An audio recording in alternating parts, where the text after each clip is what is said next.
Aksi pembobolan data yang dilakukan hacker Bjorka.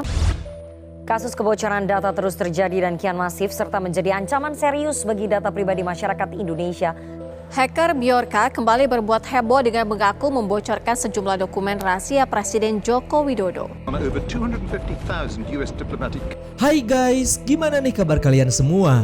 Nah guys, berbeda dengan video-video saya sebelumnya, karena di video kali ini saya akan membahas sebuah film yang bersangkutan dengan isu yang lagi hangat hari ini ya, yakni tentang kasus Bjorka. Dan buat kalian yang belum tahu siapa sih Bjorka ini, dia ini merupakan seorang hacker yang sudah meretas data-data penting dari Indonesia, seperti nomor induk warga Indonesia, membongkarnya kasus kematian Munir, dan lain-lain. Nah, berbicara mengenai hacker, sama seperti sebuah film yang akan saya ceritakan hari ini, yakni sebuah film dengan judul The Fifth Estate. 11-12 kayak si Bjorka ya, karena di dalam video ini diceritakan dua orang hacker yang meretas dan juga memberitahu rahasia-rahasia negara kepada publik. So, gimana kisahnya? Oke, tanpa berlama-lama lagi, kalau kalian penasaran, mendingan kita langsung aja yuk ke alur film ceritanya.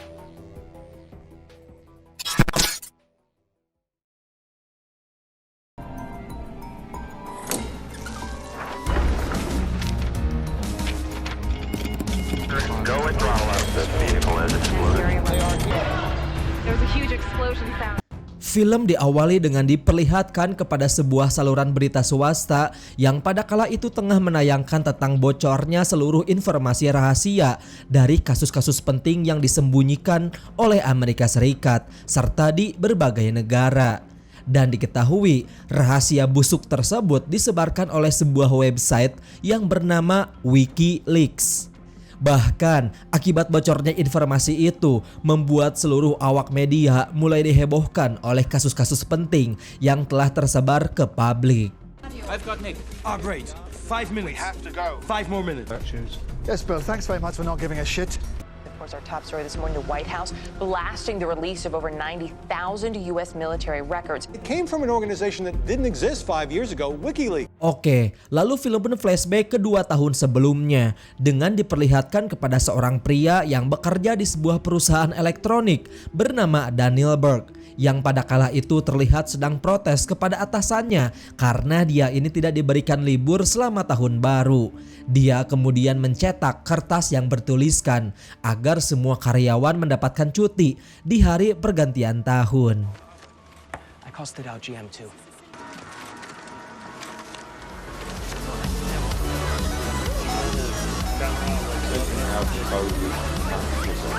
Setelah dia ini sudah pulang dari tempat kerja tanpa sengaja, tiba-tiba saja Daniel pun bertemu dengan seorang pria bernama Julian yang merupakan ahli dalam bidang komputer alias hacker. Dan memang diketahui sebelumnya mereka ini sempat berbicara melalui email. Nah guys, melihat karakter si Daniel ini yang satu frekuensi bersama dengan dirinya ya, Julian kemudian mulai mengajak Daniel untuk mengembangkan sebuah situs atau website yang sebelumnya dia buat, yang tidak lain adalah WikiLeaks, dengan tujuan untuk mempublish berita rahasia serta skandal di berbagai negara. Dan dari sinilah awal mula situs WikiLeaks membocorkan rahasia-rahasia besar di seluruh dunia. Lost on the run, Aussie jet lag. Lalu pada suatu malam ketika mereka lebih lanjut membahas tentang situs WikiLeaks, kemudian Julian langsung mengajak Daniel untuk berdiskusi, membahasnya di sebuah server khusus demi menghindari kebocoran informasi. Dan berita pertama yang akan mereka publish merupakan skandal pencucian uang oleh sebuah perusahaan bank di negara Swiss bernama Julius Baer. Akhirnya setelah mereka sudah selesai mengumpulkan seluruh informasi tentang skandal bank tersebut, Julian di sana mulai menyuruh Daniel untuk menganalisa kebenaran dari informasi yang dia dapat lewat salah satu pekerja dari Julius Baer yang akan Daniel temui.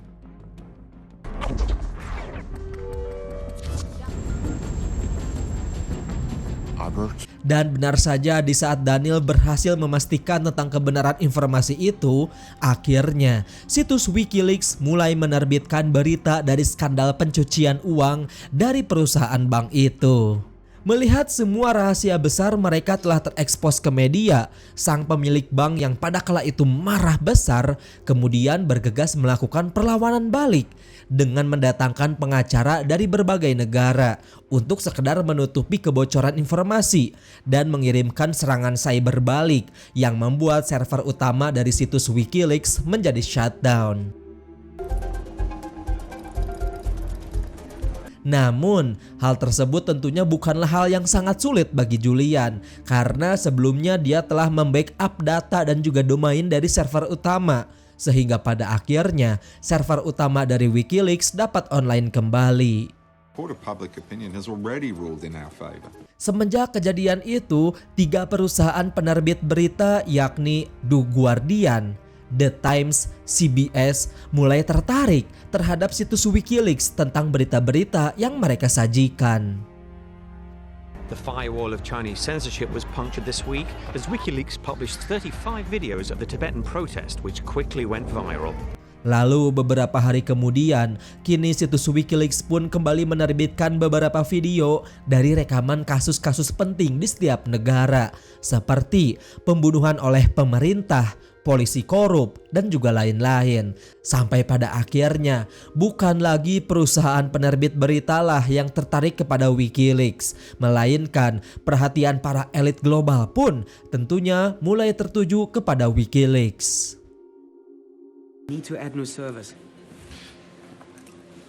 Namun sayangnya hal tersebut membuat server WikiLeaks pun kembali shutdown. Nah, untuk membuat web aktif kembali, Daniel kemudian memutuskan untuk memakai uang tabungannya dalam menambah server baru di negara-negara tertentu.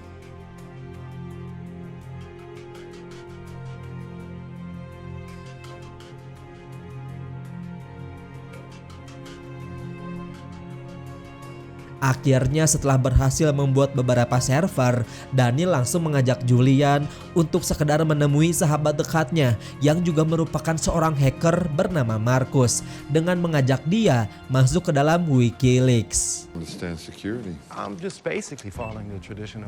Sesampainya di rumah Marcus yang pada kala itu langsung tertarik. Dia kemudian memperlihatkan sebuah server milik pribadinya kepada mereka berdua. Sehingga situs WikiLeaks sekarang sudah kembali beroperasi. Namun semenjak sibukan Daniel mengembangkan WikiLeaks, ternyata hal itu sampai merambat ke pekerjaannya akibat tidak diperhatikan. Sampai-sampai atasan Daniel memutuskan untuk memecat Daniel dari perusahaannya. Dan sekarang Daniel memutuskan untuk fokus ke WikiLeaks.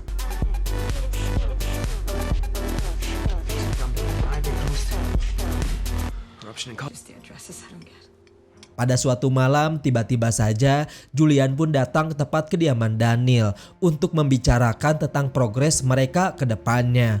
Dan dikarenakan Daniel ini terus-menerus sibuk oleh pekerjaan barunya, hal tersebut tentunya membuat pacar dari Daniel pun memilih untuk meninggalkan dirinya. Go! Listen, we've been working on this project for months. Well, I do. Alberto Quimper and Romulo Leon Alegría, a prominent Peruvian politician, are heard discussing bribes in exchange for oil concessions. Hackers have broken into the email account. Singkat cerita, beberapa hari kemudian situs WikiLeaks mulai kembali membocorkan data rahasia pemerintah, di antaranya tentang aksi suap di perusahaan minyak dan juga video-video perlakuan kejam yang telah dilakukan oleh polisi korup kepada para tahanan penjara. Tetapi berita yang menjadi trending topik dari WikiLeaks merupakan berita tentang skandal korupsi yang dilakukan oleh seorang elit global terhadap sebuah perusahaan bank yang menyelewengkan dana demi sebuah saham. Sampai pada akhirnya postingan WikiLeaks mulai mendapatkan dukungan di berbagai pihak, bahkan dari salah satu anggota parlemen sekalipun.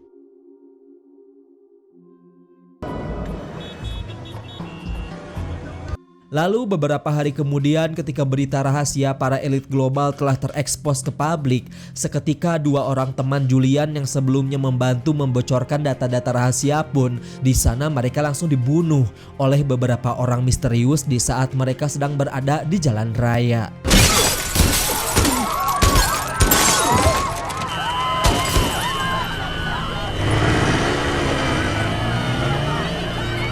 Nah loh, ngeri sih emang kalau udah berurusan sama pemerintah ya. Sementara itu Julian yang baru mendengar berita tersebut mulai bertanya-tanya akibat terbongkarnya data-data pribadi dari kedua temannya itu. Dikarenakan Julian ini sendiri yakin bahwa sistem keamanan yang telah dia buat merupakan sistem yang cukup kuat untuk orang lain retas. Namun dari sini Markus langsung menambahkan bahwa saat ini musuh dari Wikileaks sendiri merupakan para pemerintah dan juga gerombolan mafia dengan banyak mata-mata yang secara mudah membayar para hacker-hacker hebat untuk meretas sistem Wikileaks. Gibaki wouldn't have dared. Hey, ask for my help, Daniel. The Washington Post has said in 30. Kemudian di hari selanjutnya dikarenakan situs Wikileaks ini telah menjadi situs besar, akhirnya mulai mengundang banyak perhatian dari masyarakat. Sampai pada akhirnya di sana Julian dan juga Daniel mulai melakukan presentasi di depan publik tentang data-data rahasia yang telah dia publish ke media. Dan salah satunya merupakan berita tentang penembakan seorang wartawan di saat wartawan itu meliput di kejadian perang Irak. Privacy for the individual, transparency for institutions to strengthen our team. Dan semenjak kejadian itu mulai berbunculan sukarelawan nih guys untuk bergabung bersama dengan Wikileaks dalam ikut membongkar rahasia-rahasia besar.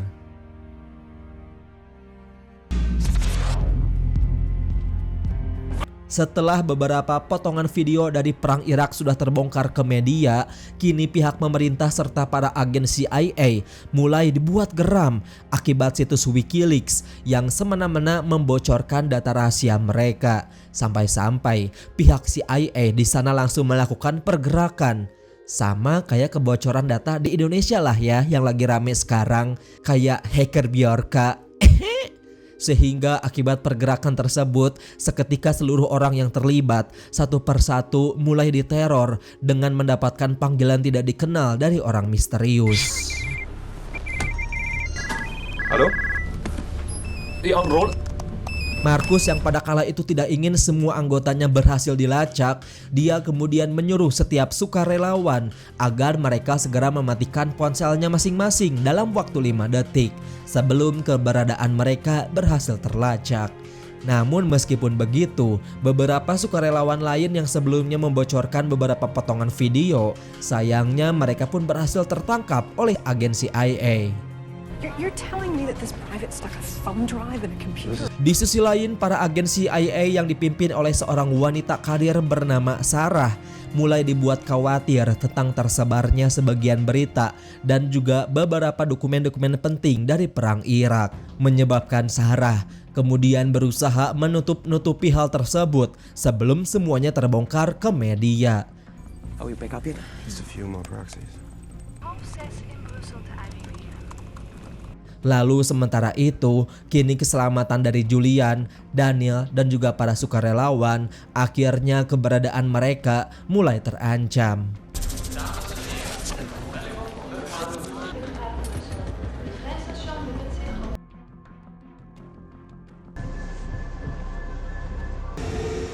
Don't get me wrong, you should still keep an eye out for men with.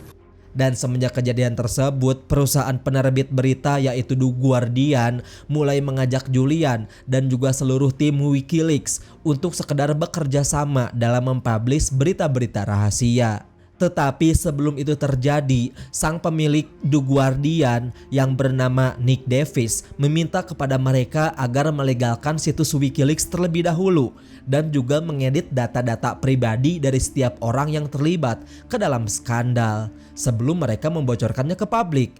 Dan hal tersebut bertujuan demi keselamatan orang di dalam Wikileaks itu sendiri dari teror para elit global. Well, look, that's my editor. What shall I say? Mendengarkan perkataan tersebut, dari sini seketika Daniel pun langsung menyetujuinya. Tetapi berbeda nih dengan Julian, dikarenakan sedari awal dia membuat Wikileaks adalah untuk mempublish berita-berita besar, murni tanpa diedit sama sekali. Akhirnya dia pun sepakat untuk tidak mau mengeditnya terlebih dahulu. It could be the culmination of everything we've done. You'll find the war logs there. Singkat cerita, kini 3 perusahaan besar yaitu penerbit berita. Akhirnya di sana mereka mulai mengedit setiap dokumen-dokumen penting dari situs Wikileaks sebelum mereka publish. It's escalation of force. Tapi dikarenakan si Julian ini yang kekeh banget ingin mempublish tanpa diedit sama sekali, dari sini muncul perdebatan di antara Julian dan juga Daniel. Akibat mereka ini saling berbeda-beda pendapat. Sehingga pada akhirnya di beberapa hari kemudian tiba-tiba saja berita tentang perang Irak pun mulai dipublish. Namun tanpa sepengetahuan Daniel, yang dimana Julian telah memposting berita-berita tersebut murni tanpa dia edit. When the White House blasting the release of over 90,000 U.S. This is truly important, but the stealing on over 250,000 U.S. diplomatic cables and plans to release. Hal itu tentunya membuat para agen CIA langsung dibuat kerepotan akibat mereka harus menyelamatkan setiap data-data pribadi yang telah terlibat di dalam perang Irak. Kini berita tersebut langsung menjadi trending topik di Amerika Serikat.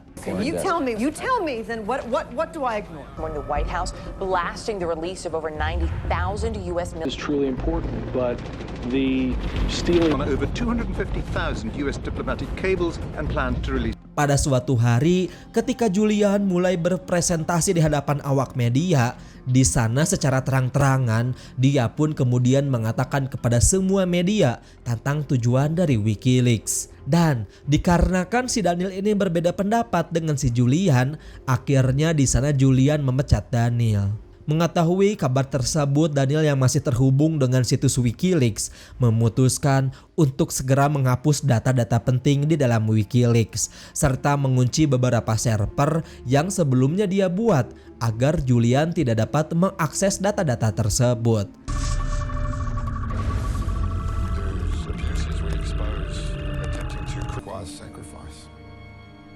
Good journalism.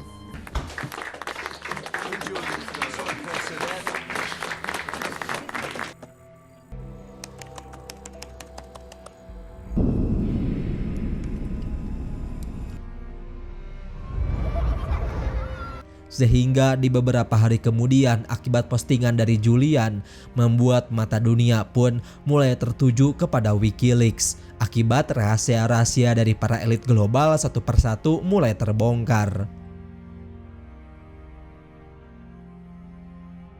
Film ini pun ditutup oleh dukungan dari para masyarakat kepada Julian serta sebuah pernyataan darinya tentang situs Wikileaks yang telah dia kembangkan.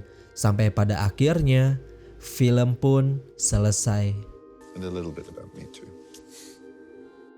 When the White House blasting the release of over 90,000 U.S. So itu deh guys, sebuah alur cerita film hacker yang saya ceritakan hari ini. Dan FYI aja, ternyata film ini sendiri kisah nyata ya dari perjalanan hidup Wikileaks. Tapi gimana nih menurut pendapat kalian semua? Seperti biasa, kalau kalian suka dengan alur film yang saya ceritakan hari ini, boleh banget buat minta like-nya. Dan jangan lupa juga subscribe dan jangan lupa juga nyalain notifikasinya karena kedepannya bakalan banyak banget cerita atau alur-alur menarik buat dibahas. So sekian dari saya, wassalamualaikum warahmatullahi wabarakatuh.